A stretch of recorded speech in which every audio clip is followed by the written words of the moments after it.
Hey everyone, I'm Sebastian. I'm going to show you my workout today that I'm going to be doing for this month. I'm going to do versions of it anyways. And the reason why I'm doing this video and sharing it with you guys is because personally I've been struggling quite a bit with getting my workouts in. I feel like doing an hour's long workout does not work for me. I've been very busy, sleep deprived, and very preoccupied. And so I see months and months go by where you're really not doing anything. So I'm going to share what I'm doing in this style of a workout. You'll see in the bottom of the video how long it's going to take. It won't take too long, and that's okay, because as you do it multiple times a week, then it will start to build up volume. So what I'm going to do first is I'm going to choose a kettlebell. You can use a dumbbell if you like, or even a weighted backpack works well. But I like to get my warm-ups in first by changing elevation, which is going to be up and down, up and down. If you can't go that low, that's okay. If you can go lower, I'd probably still stay about here. The idea is to make sure that your blood is moving, feels like your respiration or your breathing is getting up a little bit. And so we're just going to do this a few times in spurts, just to make it so your blood's getting up a little bit. We take a little bit of a break, catch your breath, and then we're going to pick it up again. Now, if you have lifting experience, there's obviously coaching cues that I like to use. It's ideal to be coached by somebody. If you don't have any workout experience, if you're very good at doing squats and deadlifts, you've had a past history of workouts, then this is probably okay to do. By the way, it's important to know that if you have not been cleared medically to exercise, then you probably shouldn't, okay? Until you see somebody, heart conditions, blood pressures, and so on. Also musculoskeletal pain like knees and backs. All those can be remedied, but sometimes putting weight, load to the body is not ideal yet. So hopefully you guys are already got your blood up a little bit. I know I got mine up. Notice I'm not counting. Your reps might be a little different than mine. Your breaks might be a little different than mine. That's okay. Nothing on me really hurts at this point. I feel a little bit of a burn in my quads, and that's okay. So that's the first part of the warm-up. Second part is getting up and getting down. For this one, it's very simple. You're going to get down and get back up. You're going to get down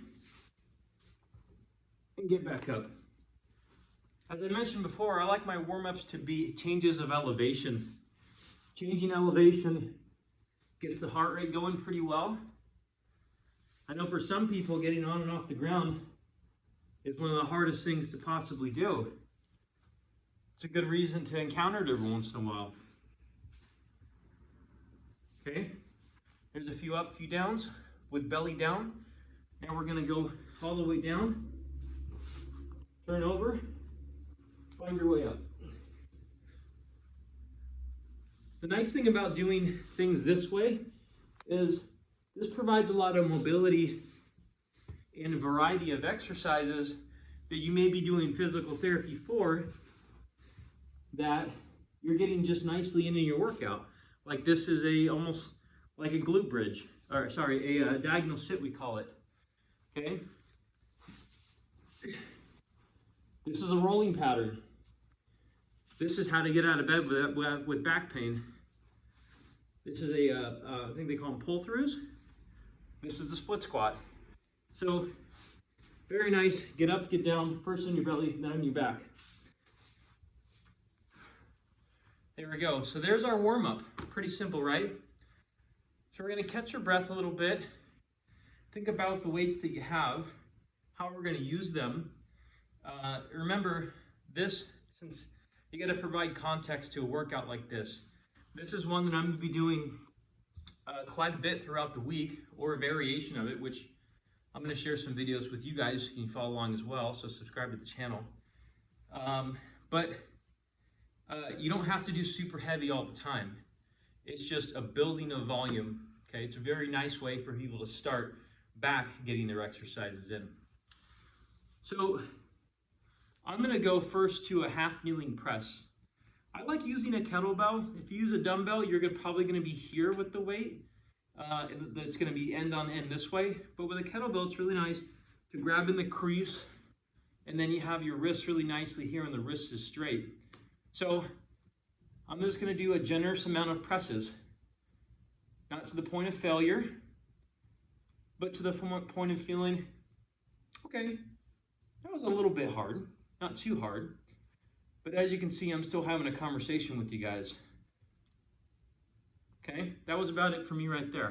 I'm gonna change sides, still grab the kettlebell into the crease, and put the crease here, the gully, into the forearm so I have a nice strong wrist. If you want to be fancy about it, be safer, you can squeeze with the other hand. This is called looping in tension. Now, if you have shoulder pain, neck pain, especially with pressing, perhaps the weight is not the right thing to do on this one. Perhaps then you just do the movements. Okay?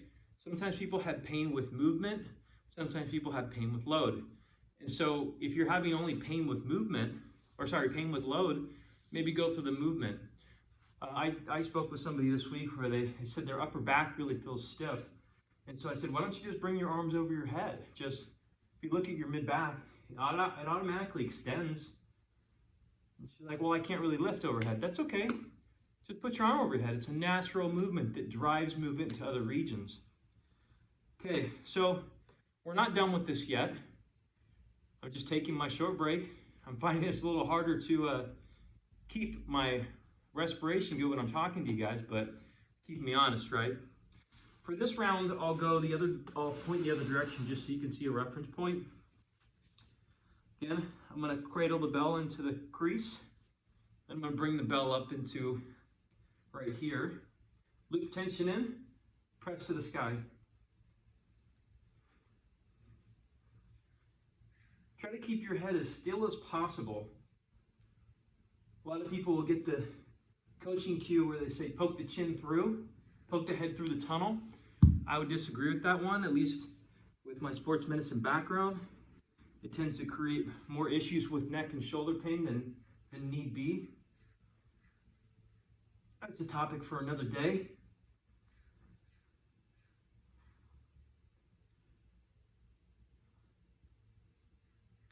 All right there. So I'm done with presses overhead for the day. Now you might say, well, what about the 5x5? What about the 8x3 or 3x8 and so on? Well, yeah, that's a different type of workout. So we're gonna do just mainly a little bit of volume, again, as I said. It's a getting back into the gym type of workout, so don't stress too much about it. I'm gonna choose to do squatting next. Because of my past history with some back pain, I'm using this. I don't need to use this, but for the sake of just live the die of the day today, I'm gonna use this now. I'm gonna start at 16 inches, but you can do whatever you like. We're gonna hold the kettlebell by the horns here, sit back, and up. So this one's pretty easy for me. I'm gonna choose to do a little bit lower, 14 inches. You might have read things on butt wink before. I had someone recently ask me, should you allow butt wink to happen? Well, not when you have weight on your body, not when you're weightlifting. It's okay to butt wink without having any weight in your hand, because weight or load changes the conversation.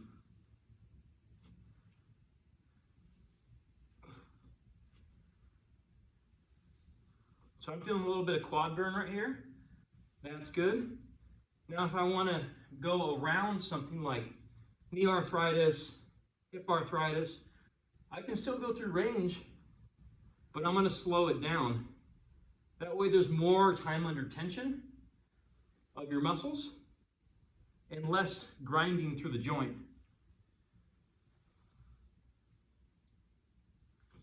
Okay? So that's my first set of squats. Now, just for the notion of keeping things easy for myself today with minimal weights, I have two of the same weights. So I'm going to use this as another way to add load. I'm going to change the grip style. But if you guys only have one weight, just do one weight and slow the reps down. That's okay. Now, because the weight's going to go up, my reps are going to go down a little bit too. And I'm okay with not doing as many. But for this point, live the dying of the day. You guys have noticed probably that I'm not wearing shoes. Ideally, I would work out shoeless, sockless, mainly because there's a lot of input into the foot that goes to the brain and gets your brain some nice body awareness. That's what I like. I work in a rehab facility. We see people with low backs and groin issues and sciaticas. And so sometimes putting nice sensation into the foot dulls down pain, and it helps people get better faster. Okay? With this one, I'm going to do a double front rack kettlebell squat. Okay, to pick them up. I still got them in the crease here. So much harder, still doable.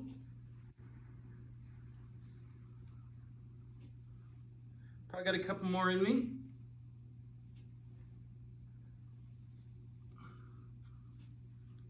How about one more? Starting to shudder as I go down. Great. So now I'm done with my squats for the day. I'm starting to get a little clammy. That's all good. Now, ideally, with a deadlift, I'd probably add something like I have a rack over there. I have a trap bar. I like the trap bar because it's really easy to get nice form. It is a little bit more knee dominant with deadlifting movement or hip hinging movement, but I like it. I like it a lot. So the trouble is, since I got in here, I just want to do a real quick one. There's no weight on the bar.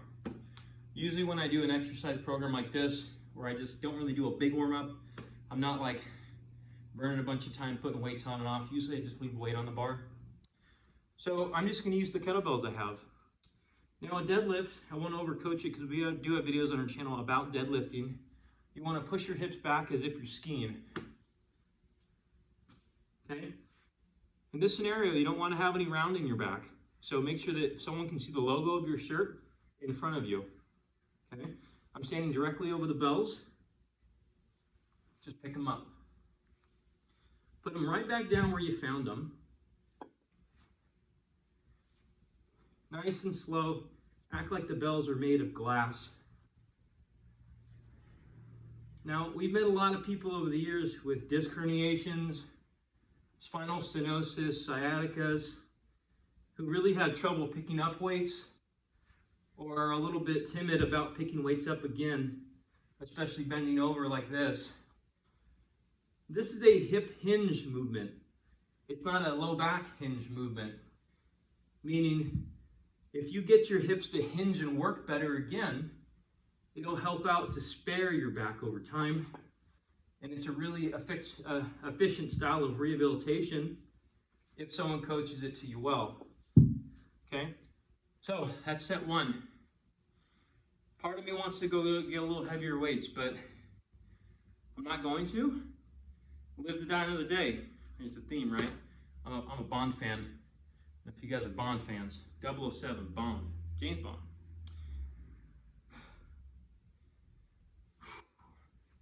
So in this case, I don't feel my back at all. I just feel my legs, or I feel like it's hard. A lot of times these lifts, especially when they get heavier, you're not looking to get facilitation of glutes, you're not looking to get muscle isolation. It just should feel heavy, like, whew, that was heavy. In that case, it's good. You're not overthinking the lift. Grab the weights and shoot the hips back. Logo to the person in front of you. Push the floor away. Repeat.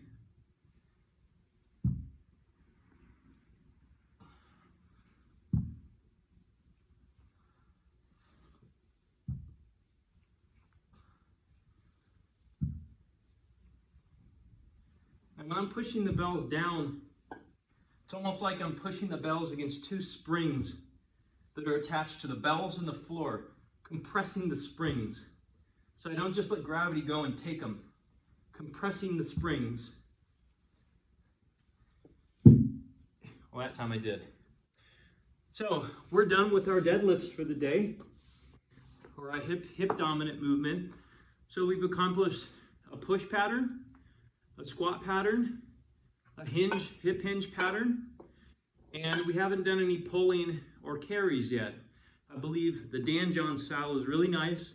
danjohn.net is a really great resource for other exercises too. Dan John is a really seasoned strength coach. Make things really simple, and I'm very happy to say he's given a lot to the fitness and healthcare community.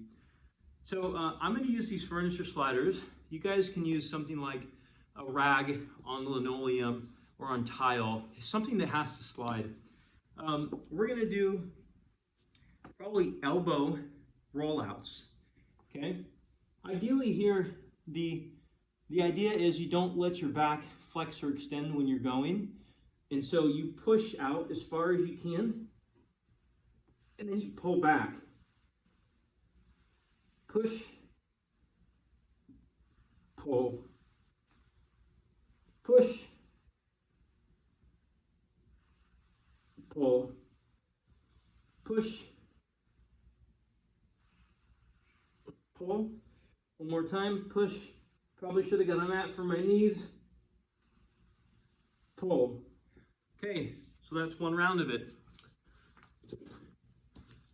I'm fortunate to have stuff at work here or at the office, but you can use a rolled up towel, works really nicely. It's funny, I know that probably a lot of you who do have access to weights at your house or at your gym at home, in the community gym, I find it's really hard to still get stuff done. I have weights in the garage. I have weights here. I have a bunch of weights here. But you get caught up with the day and life, and then it gets too cold, then it gets too hot. I just ate. And so sometimes a real short workout like this is really nice. Minimal breaks. Just going through lighter load. The thing is, if you use heavier weights, it's almost like sprinting. Your body requires more rest. If you do lighter weight or jogging or walking, it doesn't require as much rest, but you can still get the same distance sometimes. So I did about 10 of these total. I will come back to it and die another day. There's also those old ab wheels, which are really nice as well. Okay. Now the last thing I'm going to do is a split squat, and I'm going to do it with the hand right on the side of the weight on the side, mainly because I've already done a bunch of centrally located lifts. I like to think of this like a side plank, but from a standing position. You can also use something like a carry, a suitcase or a farmer's carry is really nice to challenge this too. But I'm going to choose to use another knee dominant movement just because it feels good what I want to do right now. I want to fill out the thighs of my pants a little bit better. I'll show this from the other angle here in a second. So this is like an elevator movement. Up, down. Not forward, backwards. Up, down. It's like if I was going behind a couch, like people used to do for that little joke. I'm going straight down the elevator. I'm not going down the escalator. Now we're going to do the other side.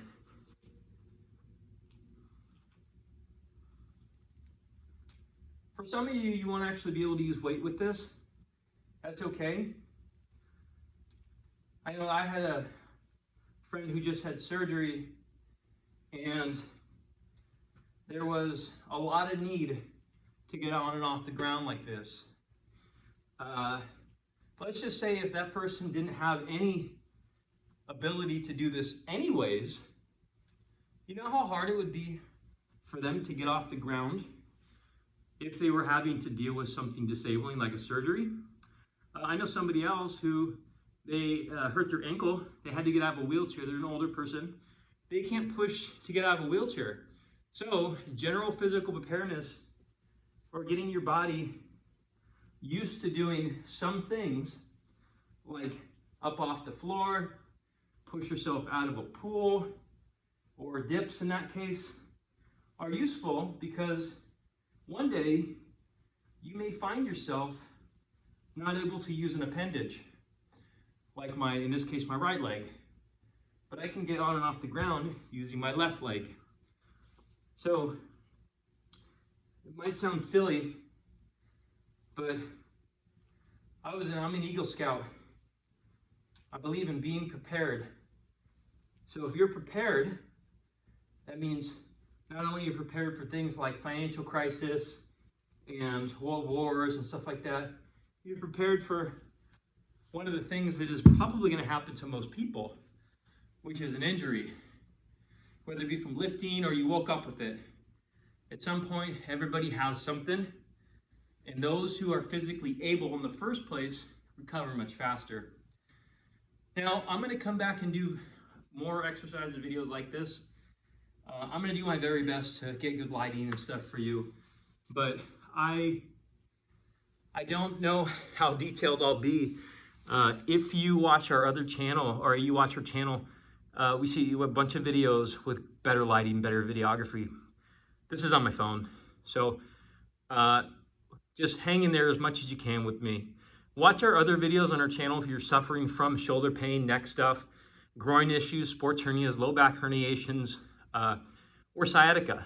We have a lot of videos on that, and we're specialists in this quarter of the body. So if you have any problems with it, please reach out to us. We're in Costa Mesa, California. We see people virtually and in person. We have a ton of reviews online showing that we know what we're talking about. And this type of program that I did today is something I think that my body will tolerate. It's sustainable. I don't feel like I'm beating myself up, but I'm starting to chip away at the laziness, and I can make excuses, but I need to make sure that I'm doing something every day, or at least 4 days a week, to make sure that I'm being physically able. So hope this video was helpful to you guys. Subscribe, and we have more of these coming.